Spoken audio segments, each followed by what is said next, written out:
s'affaiblir. Merci, Monsieur le ministre. La parole est à Monsieur Patrick Hetzel. Merci beaucoup, Monsieur le Président. Ma question s'adresse à Monsieur le Premier ministre.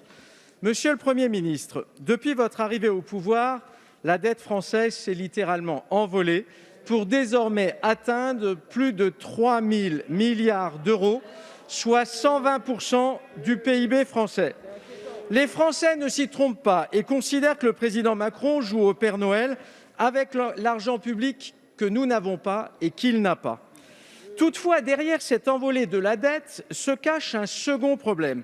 En effet, certains pays sont eux-mêmes détenteurs de leur dette, ou pour le dire autrement, leur dette publique est entre les mains et financée par des nationaux, comme c'est le cas au Japon ou en Italie. Il en va tout autrement de la dette française. Celle-ci est hélas de plus en plus détenue par la Chine, mettant en péril, et ceci gravement, notre souveraineté nationale. Ma question est donc très simple, Monsieur le Premier ministre. Quelle est la part de la dette française qui est désormais détenue par la Chine? Je vous remercie. Merci. La parole est à Monsieur Olivier Dussopt, ministre délégué chargé des comptes publics. Merci, Monsieur le Président. Monsieur le député Hetzel, vous avez évoqué plusieurs questions, dont une très précise sur laquelle je reviendrai à la fin de ma réponse. D'abord, la question de la dette. Pourquoi est-ce que la dette de la France s'est alourdie? La dette de la France s'est alourdie parce que nous avons répondu à une crise qui n'avait jamais été connue et que nous avons mis en œuvre la politique du « quoi qu'il en coûte » avec un engagement au service de l'économie, au service des Français, que tout un chacun s'est plu à saluer. Et quand je dis que tout un chacun s'est plu à saluer, j'ai plus souvent entendu des demandes de faire plus que des demandes de faire moins. Et donc, en matière de puissance et d'augmentation de la dette, chacun doit aussi balayer devant sa porte. Vous m'interrogez aussi sur la soutenabilité de cette dette. La dette de la France est soutenable. Elle est soutenable parce que la reprise est là.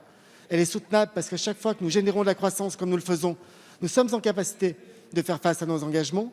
Et elle est aussi soutenable car dans le projet de loi de finances pour 2022, nous avons inscrit un mécanisme d'amortissement de la dette spécifique au Covid qui nous permet dès 2022 d'y consacrer 1,9 milliard d'euros et plus généralement de consacrer 6% des recettes fiscales supplémentaires.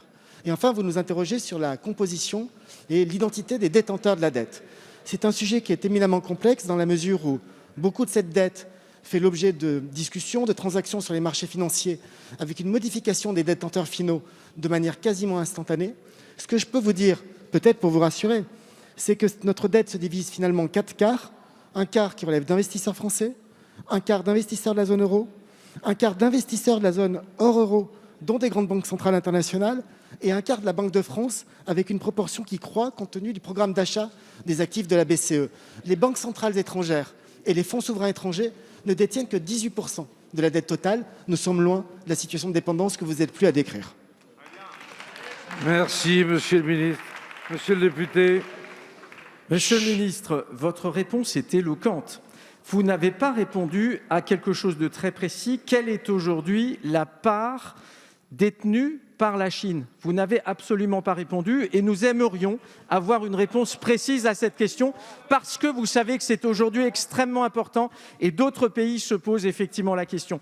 Par ailleurs, vous êtes en train de nous dire que, effectivement, vous avez été amené à financer la crise.